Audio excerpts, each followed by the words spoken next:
अब हम लोग पीएच मान और यानी करने का मतलब है पीएच मान और हाइड्रोजन आयन की सांद्रता देखने वाले हैं इसमें। तो करने का सिंपल सा रीजन है कि अभी हम लोग जानेंगे कि अम्ल और भस्म कितना प्रबल और कितना दुर्बल है। उसे हम कैसे पीएच मान की सहायता से जानते हैं कि कौन सा अम्ल कितना बलगर है, कौन सा अम्ल कितना कमजोर है। तो हम लोग अभी इसी का समझ बनाने वाला है। तो कहने का मतलब देखिए, सबसे पहले जो है पीएच, ये जब हम लोग को ये लगता है कि अम्ल और भस्म की प्रबलता जानना है, तो हम ऐसे अभी तक जो तकनीक था हम लोग को, जैसे बोले थे अरेनियस बोले थे ना कि जलीय विलयन में जब कोई पदार्थ घुल के हाइड्रोजन आयन देता तब वो कितना हाइड्रोजन आयन दे रहा था, उसको हम कैसे मापे। तो उसके लिए सोरेसन ना एक युक्ति लेके आए, एक स्केल लेके आए। तो यानी हम बोल सकते हैं किसी विलयन में हाइड्रोजन आयन सांद्रण के निर्धारण के लिए, किसी विलयन में हाइड्रोजन आयन के सांद्रण के निर्धारण के लिए सोरेसन ने एक स्केल दिया। सोरेसन ने एक स्केल बनाया। हम लोग एक स्केल जानते हैं ना, जो मापने वाला आप लोग को जो बॉक्स होता है उसमें मिलता है। तो यानी सोरेसन ने एक स्केल दिया जिसे पीएच स्केल कहा जाता है। ध्यान, ये स्केल थोड़ा अलग क्वालिटी का था, अलग प्रकार का था, जो विलयन में उपस्थित हाइड्रोजन आयन की सांद्रता को मापता था। यानी उस विलयन में कितना है हाइड्रोजन आयन, इस स्केल से मापा जाता था। यानी सिंपल बोले, सोरेसन 1909 में एक स्केल लेके आए जो विलयन में उपस्थित हाइड्रोजन आयन की सांद्रता को मापते थे। उस स्केल को ही कहा जाता है पीएच स्केल। अब देखिए, इस स्केल में आ रहा है आपका दो शब्द, एक पीएच, एक पी आ रहा है और एक एच अक्षर आ रहा है। तो पी जो अक्षर आ रहा है उसकी व्युत्पत्ति जो है पोटेज नामक शब्द से हुई। इसकी व्युत्पत्ति जो है आपका कौन सा शब्द से हुई है, उत्पत्ति आपका पोटेज नामक शब्द से। अभी पोटेज का अर्थ होता है पावर। जिस पोटेज का मतलब क्या है, पावर। यानी और हाइड्रोजन H जो आ रहा है, तो H का मतलब हो रहा है हाइड्रोजन आयन की सांद्रता। यानी बोले तो पीएच का मतलब हो रहा है पावर ऑफ हाइड्रोजन आयन, यानी हाइड्रोजन आयन की शक्ति। यानी एक तरह से बोल सकते हैं कि हाइड्रोजन की शक्ति को मापते हैं कि विलयन में कितना है हाइड्रोजन, किसी विलयन में हाइड्रोजन कितना है यही मापा जाता है। तो सिंपल सा बात है कि अब इसको मापते कैसे, अगर मापा जाता है तो क्या है उसका मान, पीएच मान कैसे। यानी ये तो स्केल दे दिए, इसका अर्थ जान लिए, पी का पावर हुआ, एच का हाइड्रोजन आयन की सांद्रता हुआ, पर हम मापेंगे कैसे, अगर मापेंगे तो उसका क्या वैल्यू होगा, क्या मान आएगा। तो हम लोग इसी का समझ बनाते। तो देखिए, सबसे पहले पीएच मान होता क्या है हम ये समझते।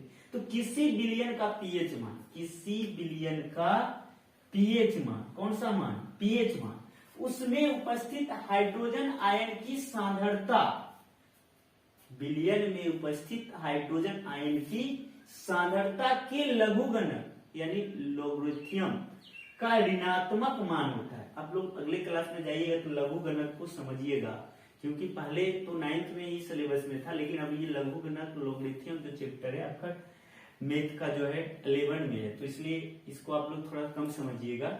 लेकिन चिंता करने की बात नहीं, हम बता रहे क्या बोल रहे हैं, लघुगणक का ऋणात्मक मान। तो जैसे यहाँ देखिए पीएच बराबर क्या हो गया, माइनस, ये ऋणात्मक आ गया। LOG जो लोग लिख के रखे, इसी लघुगणक लोगरिथम का शॉर्ट फॉर्म होता है लोग। और इस यहाँ पे क्या लिखे हम, हाइड्रोजन आयन की सांद्रण, हाइड्रोजन आयन की सांद्रण का ऋणात्मक मान। तो इस तरह से लिख दिया। अब देखिए लोग, आज कीजिए जब हम बड़े पे घात रहता तो वहां बोले थे ऋणात्मक बनाने के लिए, उसको हटाने के लिए क्या करना पड़ता था, व्युत्पन्न करना पड़ता था। तो यानी यहाँ पे हाइड्रोजन आयन का क्या कर देगा, उल्टा कर देगा। अब जैसे कि हम शुद्ध जल का पीएच मान का बात करें, तो उसका जो पीएच मान होता है माइनस log 10 पर पावर -7, यानी इस पे जब बैठाते हैं तो यहाँ पे 10 पर पावर क्या आता है, -7 आता है। तो ये जो -7 आ रहा है, यही ऋणात्मक मान को हम लोग क्या बोलते हैं, पीएच मान। तो इस तरह से शुद्ध जल का पीएच मान, शुद्ध जल का जो पीएच मान हो गया आपका कितना हो गया, 7 हो गया। कितना हो गया, 7। तो ये बात आप लोग ध्यान रखिएगा कि जिसका पीएच मान 7 होगा, जिसका पीएच मान, जिस विलयन का पीएच मान 7 होगा, वो उदासीन होंगे। क्या होंगे, उदासीन। मतलब कहने का सिंपल सा मतलब होंगे कि जिस विलयन का पीएच मान 7 होता है वो ना तो अम्लीय होते ना तो क्षारीय होते, यानी ना तो उसमें अम्ल का गुण दिखते ना तो क्षार का गुण दिखते। अब जैसे हम बोले शुद्ध जल, तो अब शुद्ध जल आज की हम बोले थे कि हम लोग घर में जो जनरल चापाकल से निकाल के पानी पी रहे वो शुद्ध नहीं है, उसमें कुछ लवण अशुद्धियां घुले हुए, इसलिए उस विलयन का पीएच मान कम बेसी हो सकते। शुद्ध जल जो आशुद्ध जल कहलाते हैं, तो उस आशुद्ध जल का जो पीएच मान होते हैं 7 होते हैं और ये उदासीन होते हैं। अब हम लोग पीएच स्केल की ओर तरफ मूव करते हैं। देखिए ये आपका पीएच स्केल, ये जो देख रहे हैं सारणी नुमा, ये आपका पीएच स्केल है। अब इसमें देखिए दिखाया गया है कि 7 अगर किसी का विलयन का पीएच मान है तो वो उदासीन होगा। 7 पीएच मान वाले विलयन क्या होगा? उदासीन होगा। और 7 से कम होएगा, अगर किसी विलयन का पीएच मान 7 से कम होगा तो उसे हम अम्लीय कहेंगे, और 7 से ज्यादा होगा तो क्षारीय कहेंगे। यानी यहाँ पे 3 बात दिमाग में सेट करना है। देखिए ये जो बीच वाला है 7 है, और इसका पीएच मान अगर 7 है तो ये उदासीन होंगे, ना तो अम्ल होंगे ना तो क्षार होंगे। 7 से कम है तो अम्लीय, 7 से ज्यादा तो क्षारीय। अब देखिए 7 से जितना कम होगा वो उतना ज्यादा अम्लीय होगा, 7 से जितना ज्यादा अधिक होगा वो उतना क्षारीय होगा। जैसे देखिए इस सारणी हम यहाँ लिखे, तीर चिन्ह ऐसे करके आगे बढ़ा के लिखे अम्लीयता, यानी इधर जाएगा पीएच मान, यानी गिरेगा, कम होएगा तो अम्लीयता क्या होगा? बढ़ेगा।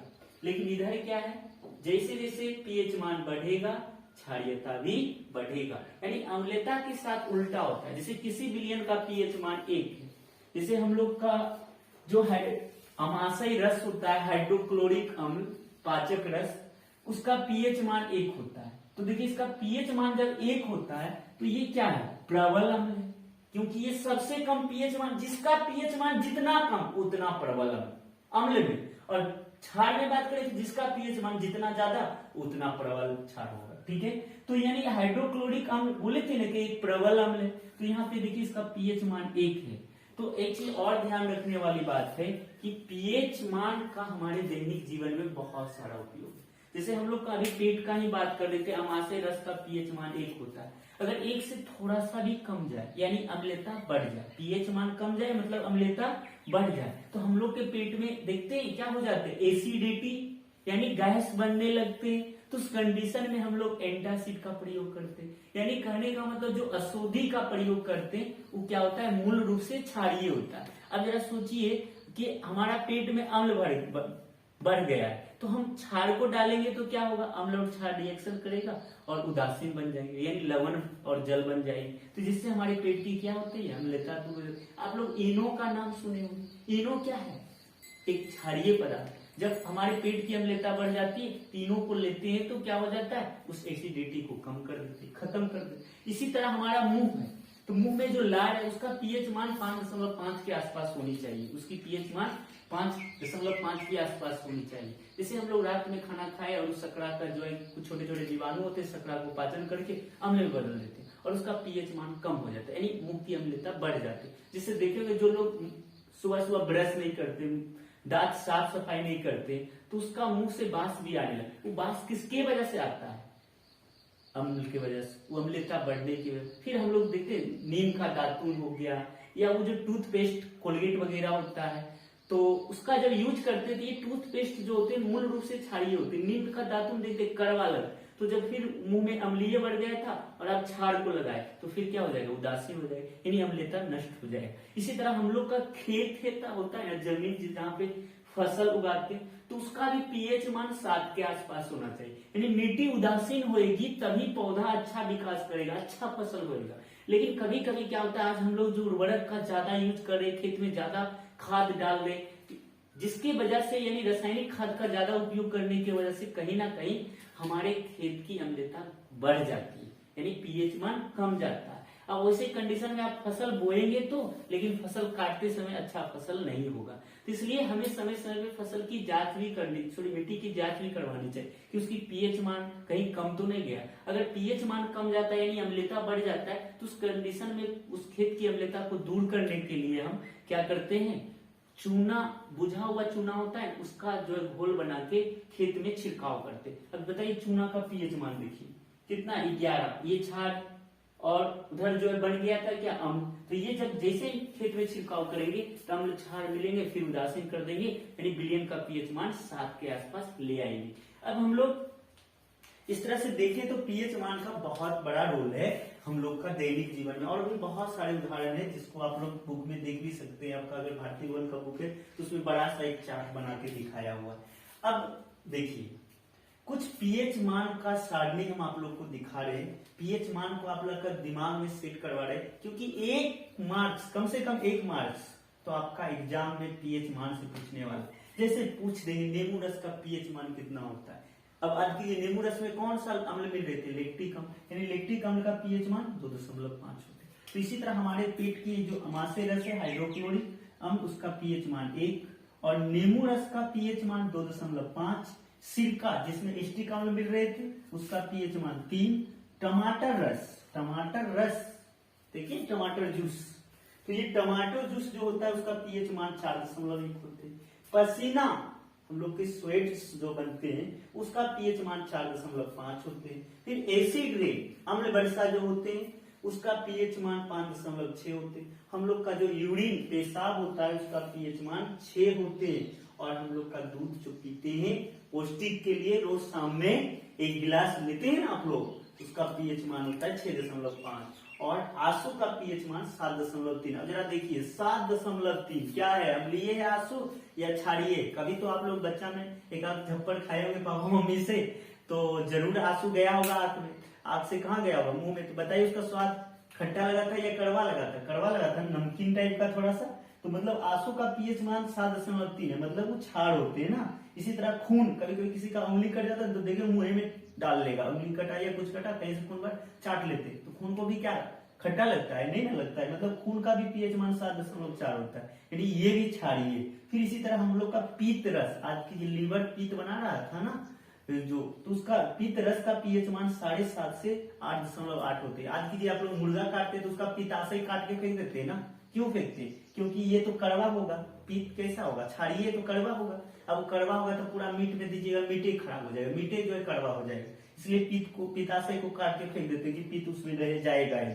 फिर चूना जल है उसका पीएच मान 11 होता है। तो आज हम लोग फाइनली बोले तो अम्ल और भस्म से जुड़ा हुआ हर एक छोटा बड़ा बात हम लोग यहाँ पे क्लास 10th लेवल में जाने। अब हम लोग अगले वीडियो में जो जानेंगे लवण जानेंगे, और इस चैप्टर को जो नाम था अम्ल भस्म तथा लवण फाइनली खत्म करेंगे। आप लोग बच्चों एकदम यकीन रखिए कि चीज को हमको पूरा समझना है। बहुत सारे बच्चे बोल रहे थे सर आप बहुत धीरे धीरे करके बोलते, हम धीरे धीरे क्यों बोल रहे हैं, एक एक बात को दोहरा क्यों रहे, कि आप चीज को समझें, आप अच्छे स्कोर करें, इसलिए हम धीरे धीरे बोल रहे हैं। हम चाहे तो इसे बहुत जल्दी बहुत स्पीड में खत्म कर दे, जो 10 मिनट में 5 मिनट में खत्म, लेकिन क्या फायदा होगा उसे पढ़ने से। हमको यहाँ पे डिक्टी पूरा नहीं करना है, हमको चीज को सीखना है। ये हमेशा दिमाग में सेट करके रखिए, जब तक हम चीज को सीखेंगे नहीं तब तक हम उसको फिर दोबारा देखेंगे, दोबारा मतलब इसको कहें रीप्ले कर करके देखेंगे, लेकिन देखेंगे और समझेंगे। और फिर भी कोई दिक्कत होता है तो मेरा जो कमेंट बॉक्स है उसमें आप क्वेश्चन डाल सकते हैं कि सर हमें ये नहीं समझ में। अगर उससे भी नहीं होता है तो मेरा व्हाट्सएप नंबर आप लोग के पास है, तो उस पर भी आप जो है मैसेज करके जान सकते हैं। फिर हम लोग मिलते हैं अगले वीडियो में शॉर्ट के साथ, लवण के साथ।